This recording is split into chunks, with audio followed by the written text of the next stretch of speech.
This is the Hammerfisting Podcast. And then after the fight, I mean, this broke my heart when he was looking for his coaches, Henry Hooft and his other They all coaches. fucking left the building. Yeah, and Like, fuck this dickhead.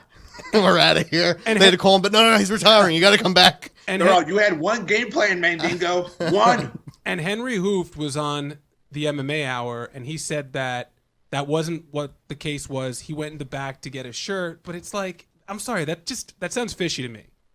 Oh, they just dipped out? Yeah, he said that he That's went in the back hilarious. to get a shirt. The walk from the cage to the back of the house. They went to get a fucking Daniel Cormier shirt. Yeah, exactly. He came out wearing an Embrace the Grind cage fighter shirt. No, the walk from the cage to the back of the house in these arenas, it's not like something that's like right there. Yeah, like, it's a fucking like quarter-mile trek. and then you have to go to the locker room where all your fighters' gear is. What's so important about getting a shirt? First of all, you're wearing Reebok gear. It's not like back in the day when you had a sponsor and you had to put on a shirt. Or remember back in the days when the guys had like the cans of the energy drinks and they had to pretend like they were drinking them, even though the can wasn't even open. It's not like that anymore. So why would you just go leave to get a shirt when your fighter's standing there? And I believe Anthony Johnson said that he told them he was going to retire before the fight. Like they knew that this was his last fight.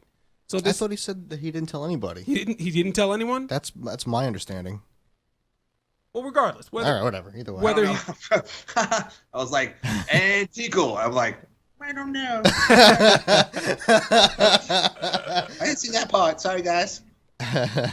but regardless, if they knew he was going to retire, if they had knowledge of that, or if they just had found out then and there, your fighter just lost. If you're close to them and you have a friendship, I mean, this man is paying you. Just be there, and then you can leave the cage and look for shirts or do whatever the hell you want. I just don't buy it that excuse. It's a terrible excuse. I I mean, mean, dude, I think they were pretty mad. I mean, look, dude, like we don't know him, and we have a pretty good idea that he kind of broke, whether or not he did it on purpose, but he broke either way. Yeah. So if we know that, then his corner must be really upset because they spent all the time with him, and all of a sudden he starts doing the one thing he shouldn't be doing, and you're just like, the fuck. Yeah, and also there's multiple cornermen.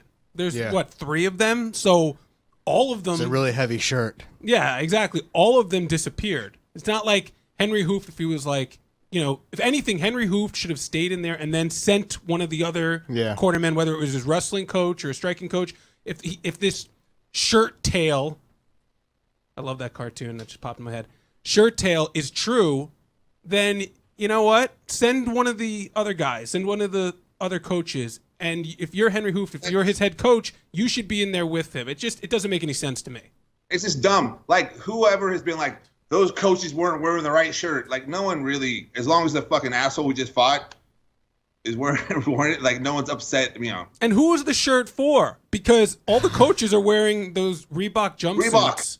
I mean, was it for Anthony Johnson? Does he really need a shirt? If it's his lucky shirt, it's too little too late. Yeah, exactly. Like, it's just ridiculous. Here's how bad that excuse is. When I was really little, like maybe 4 or 5 years old, all right, my mother was hanging out at her friends. I went with her. They had a daughter.